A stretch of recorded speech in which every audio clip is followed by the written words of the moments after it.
Yeah. No, I kept thinking to myself how grateful I was we were in the age of Zoom, and that I could take this immense, terrifying meeting in the comfort of my own bedroom. With my parents waiting in the living room, like, just couldn't really figure out how it went. I knew how stimulated it was by our conversation. I knew how many times I forgot who I was meeting with for a second because I was excited to talk about possibilities, and how much more at ease I felt, hearing the perspective, hearing the shift away from the FBI had happened, that there was going to be time to really develop things with the nation.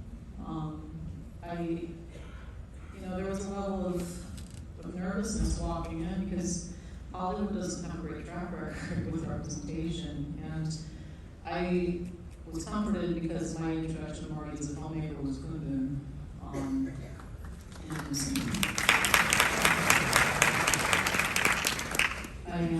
I didn't know Marty for Goodfellas. I didn't know him for Casino. My dad put those on for me when I was too young to really get into them. But was the one that stayed with me, the one that I actually watched and felt like, so knowing that Marty was capable of something like Clinton, I had faith that this was going to pan out in a positive way. But yeah, I don't know, my brain felt a little numb after the meeting. And Leo was making Don't Look Up then.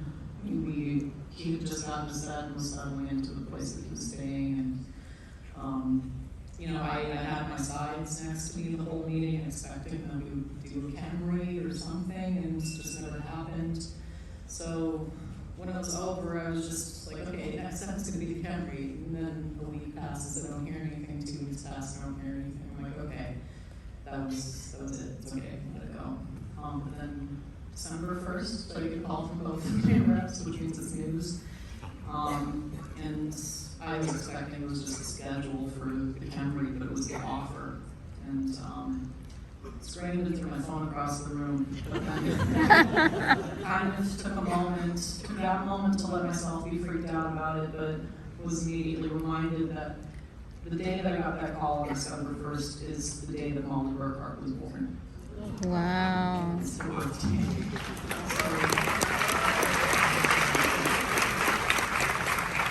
Nobody planned it that way. People were surprised later when I told them that, but it was just an immediate reminder to me that, okay, be excited for yourself for a second, be scared for a second, sure, but this isn't about you, this is about her, this is for her. And honestly, I think that's kind of was the guide for all of us,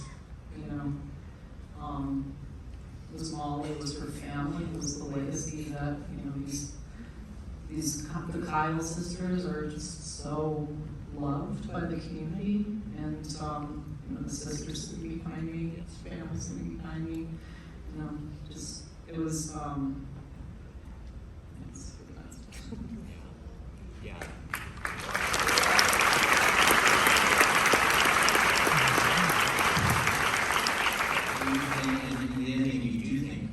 You think back on the connections between Molly and her mother, her sisters. How did women on stage here, how did you forge? I saw you backstage before the show. Yeah, you're allowed to work. Finding it, we did, stuck to the text as it was, but we shot our early scenes multiple ways because we weren't fully sure, And it was a long journey, it was a long film, it was a long relationship. So there was that element. What we kept leaning on though, and what we had to, it's really the only job that we had, was to be there to listen to what the community was saying about this couple.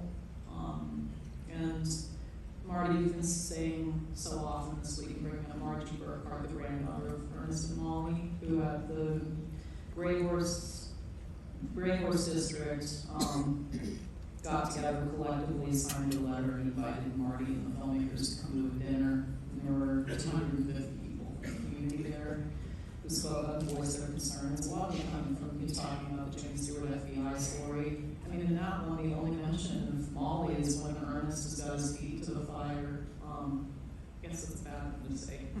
When Ernest, the pressure is really on Ernest to confess, and when he does, he's blithering, he breaks down. I never wanted to marry Molly. I never wanted to marry her. He made me marry her. It's like it's that trope at the time of fate worse than death was to marry an Indian in these old movies, and that's what it felt like. I mean, that's the Searchers, Ford. The Searchers, the fate worse than death was to be adopted into marry to become an Indian. And that's kind of what that tone felt like.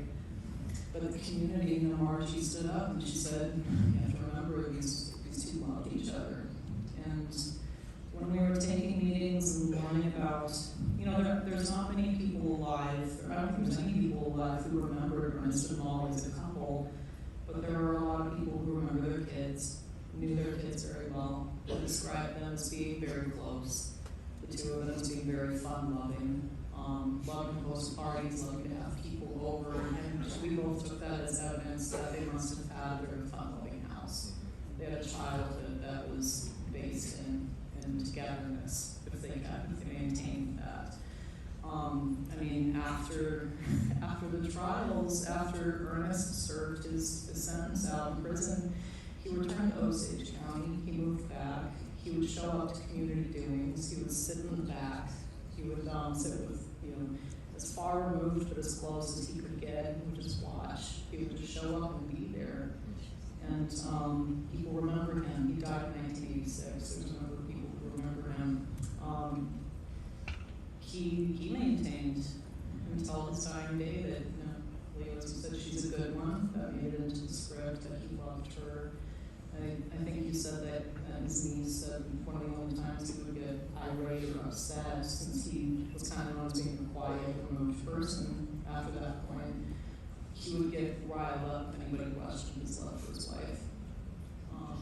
So we just kept hearing these stories, these pieces of evidence that this love was real, so we knew we had to find it somehow. And in all multitude of ways that we shot it, various levels of suspicion on Molly's part, complicity on Ernest's part, how much lying was going on, how much deceit was happening, how much, we did it so many different ways, those early takes, but the ones that kept working, because Thelma was building this with us as we were going along too. Thelma's notes were always the one, this takes that are working where the love is. And I mean, maybe it's like comedy. If you have a scene that's comedic, you don't play the comedy, you play the scene. If you have a scene, if you have a film about betrayal, you don't play the betrayal, you play the love. And that's what betrayal comes from. Well, I think when we first had the screenplay, which was highlighting Tom White and his journey. Marty's always talked about the fact that, plot is secondary to him, characters first, and he's always been a master of exploring the dark side of the human condition. And it was just something incredibly intriguing about these few scenes that felt like the heart of the story to us.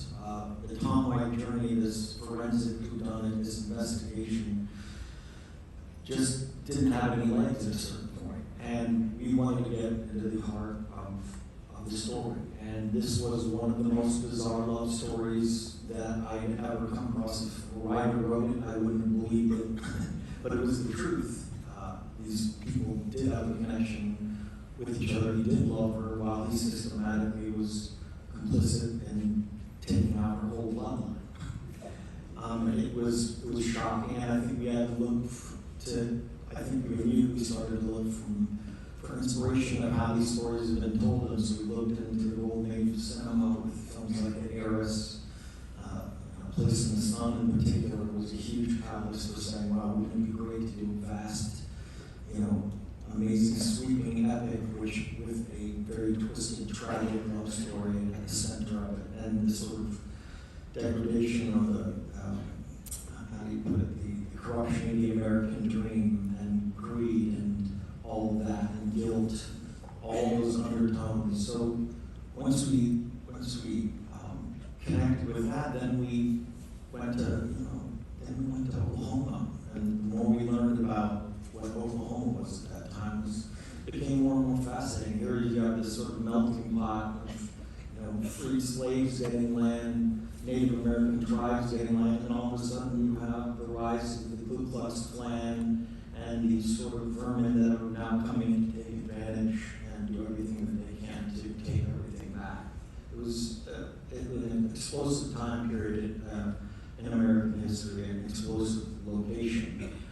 And it set this bizarre set of circumstances where characters like this and a situation like this could exist, and it just became more and more intriguing, and ultimately got us, I think, more into the heart of telling the Osage story, which was incredibly important to Marty. I think he became less and less interested in a whodunit or an FBI investigation. And we got to explore what this love story is, and as Lily said, it was, as we were making the picture, we didn't know how much we wanted to show the audience how complicit Ernest was. Did we reveal that from the beginning? Was it a slow burn? Was it something we revealed at the end? So we just played the reality of this love story. And back to these girls, and that great scene. That was the first scene when I saw the movie that I said I loved their sequence together, because that's what Marty does so well. I mean, his actresses did so well, was bring this incredible humanity and reality to it. They're talking about these men that are coming into their world, and they have great knowledge of, what some of their intentions are, and they're joking about it. The dynamics between all these characters were just fascinating, and it's a testament to how Marty lets his actors play and exist and become their characters. Yeah, Ernest, yeah. Ernest has another complex relationship in the film, that's with his uncle. I think back to the last scene that Robert, you and Julio have in the film in the jail, and I don't know how much time And we would meet every week and work on it and did everything else until finally, okay, what's left for them to do in this jail? Yeah. The original scene I think we had was a fight scene in the jail and everything. I said, I don't believe it. I don't believe it. And so we, Leo and me, and everything about we were there. We should keep all the conversions together for us so we can get confused. But it eventually worked itself out. Leo, you could say, that day was like one day, wasn't it? Maybe, it was 2 days. I don't know. I thought we came back. Yeah, we came back for the other scene with the baby does. Yeah, right. So it was 2. Yeah, it was. What was the question? I'm sorry.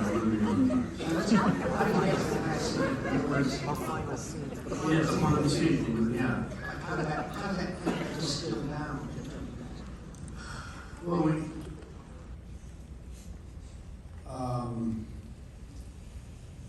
we had, there was a section with where we asked about the baby, and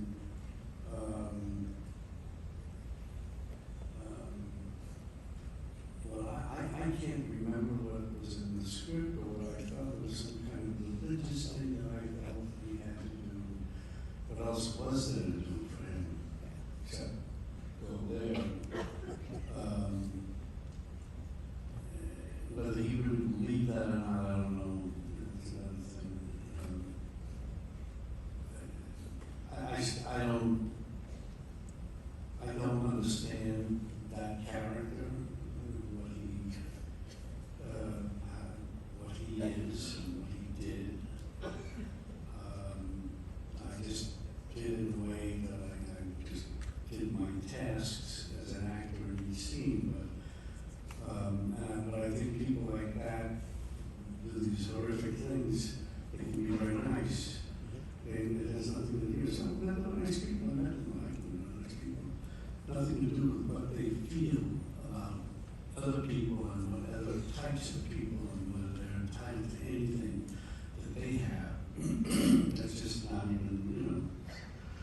it's all around us.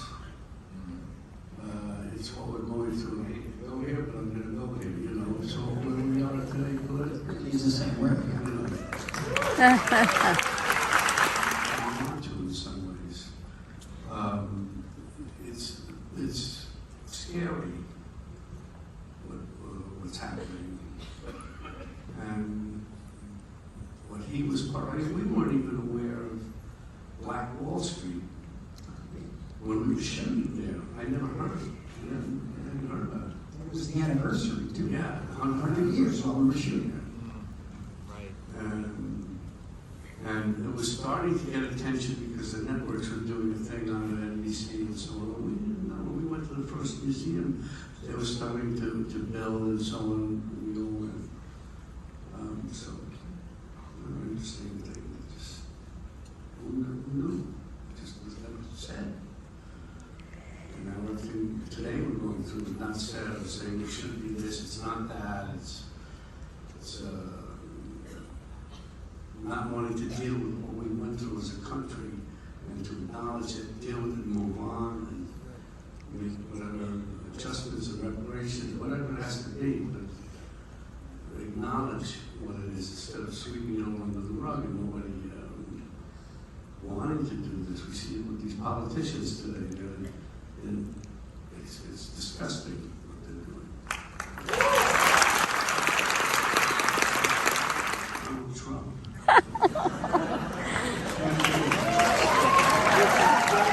Make America great again. The third anniversary.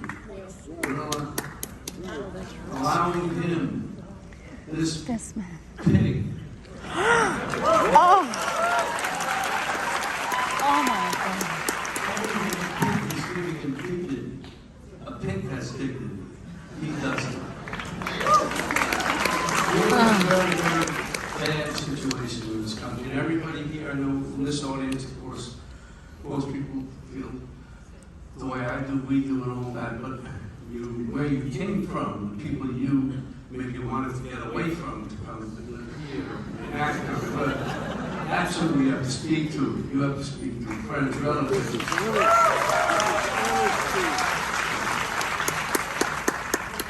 So, sorry, I just had to say. It's all about one thing, and as a good part of the human condition, the scariest thing is about power. Greed and power. Goodbye. Anything to hold on to power. Yeah. And that's what this story is too. It builds power. He's got it over them. He uses love. He manipulates love that way. He had in the jail. The kid's walking away and he goes, "I love you, son." He does. He does. So really, the power is the evil, really. And then you base it in a culture that unfortunately didn't really have a basis, I think, in any kind of moral integrity or spirituality. They had religion, but not necessarily spirituality. You know, not necessarily, unless they won't. But if they did, that wouldn't have happened. I believe.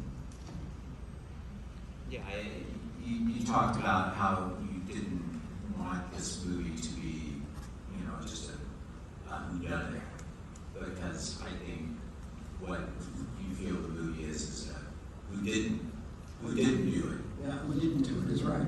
Yeah. But that all involves a lot of us, too. Now, too.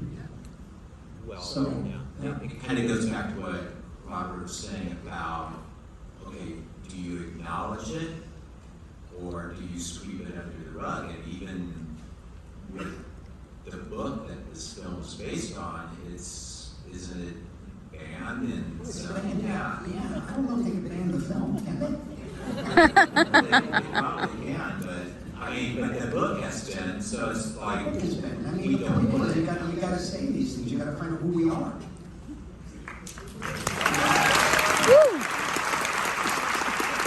If we don't like it, you know, we have to live with it, you know, we have to live and make a change, but we have to know who we are, where we came from, what we've done. That's who we are as a country. That's what we always That's what we say we are, that's what we represent, that's what people look up to us for. And we have to follow through on that. And we have something in this, today, the situation with, again, someone like Trump and the people who enable him, who are scarier than he is actually. If you let them text the because he's just silly, stupid, but they will do the dirty work and get him to, because he would be, God forbid, president. Well, I mean, we don't even want to imagine what that would be like in this country. Not sure. And what did you, I'm sorry, I missed that, I wanted to remind Is that Hitler did come into power. Yep. Yeah. And here we are in a world now where authoritarian governments are everywhere. Yep. Is this a cycle? Hot. And if it is, will we ever come out of it? I mean, I won't know, I'm 81. Our kids are gonna know, our children are, so what the hell? I mean, does it have to be? Is there something intrinsically wrong in the way we govern in the first place? We're all are different types of government. Democracy was never something that, even in Athens, it only lasted for like 100 years. So democracy is also fragile, is not even the word. It's an experiment. It has to keep changing in order to remain new. You see? So I think this story actually reflects that. Yeah. It really does. I think democracy was what was being offered in the beginning when the treaties were offered to be signed. And they were signed in pencil, with snickering behind their high collars.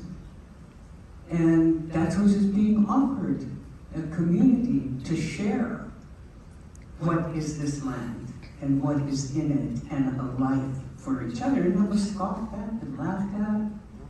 And genocide was carried out. Genocide and femicide. And so that's what we're missing. And that's what we need to understand, that the power of the treaties, people say, well, that was a long time ago, but what was in that? What was fundamentally in that? And in the Constitution, we're scorned.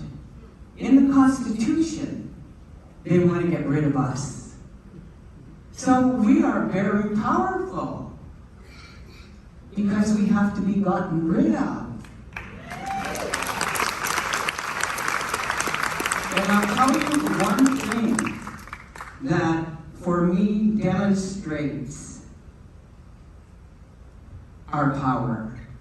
Where I come from, my language, the Cree language, the word for fire is escoteo. It's made up of two words, esco, which is woman, and mede, which is heart. And the stories go on to talk about the fire at the core of Mother Earth. Wow. That's why we had to be destroyed. That's why our languages were outlawed. That's why the Osage and every nation that still exists are reaching through the shroud of genocide and femicide and taking back the language, our names, our clothing, our hair, our worldview, everything that we had in the blueprint that exists here on this land. And that's what my father's people came here and destroyed. making a movie to give us so much to think about and so much to talk about. And I think this conversation is going to be continuing for a long time. So, appreciate it. Great work.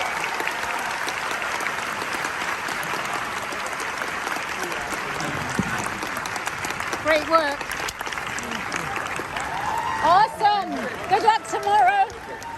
Good luck tomorrow. Leonardo, fantastic. Fantastic work, Marty. Congratulations. Good luck tomorrow. Get my vote.